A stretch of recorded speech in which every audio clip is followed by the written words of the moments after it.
စကလုံးတွေနဲ့ဖော်ပြလို့မရတဲ့ခံစားချက်တွေကိုကိုဟန်ပြောင်းလဲလှုပ်ရှားမှုတွေနဲ့တရုပ်ဖော်တာဟာအမှုပညာရဲ့ထူးခြားတဲ့စွမ်းအားတစ်ခုဖြစ်ပါတယ်။စီးချက်နဲ့ဂီတကိုအခြေခံပြီးလှပတဲ့ကားကွက်တွေကိုဖန်တီးပေးသူတွေဟာဖျော်ဖြေရေးလောကရဲ့နောက်ွယ်ကအဓိကမောင်းနှင်အားတွေပဲဖြစ်ပါတယ်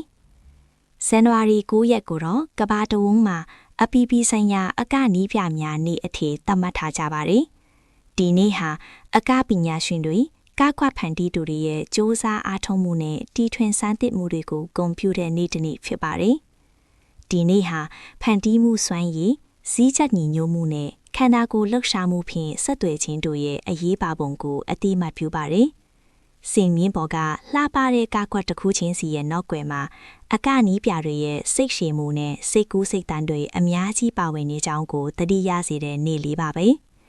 တင်ရောတင်အနှစ်သက်ဆုံးဒါမှမဟုတ်တင်ကိုဆွဲလမ်းစေခဲ့တဲ့အကဖြော်ဖြီမှုဥပမာရိုးရာအကခိပေါ်အကသို့မဟုတ်ရုပ်ရှင်ထဲကကားကွက်တစ်ခုခုရှိပါသလားမှတ်ချက်မှာပြောပြပေးခဲ့ဦးနော်။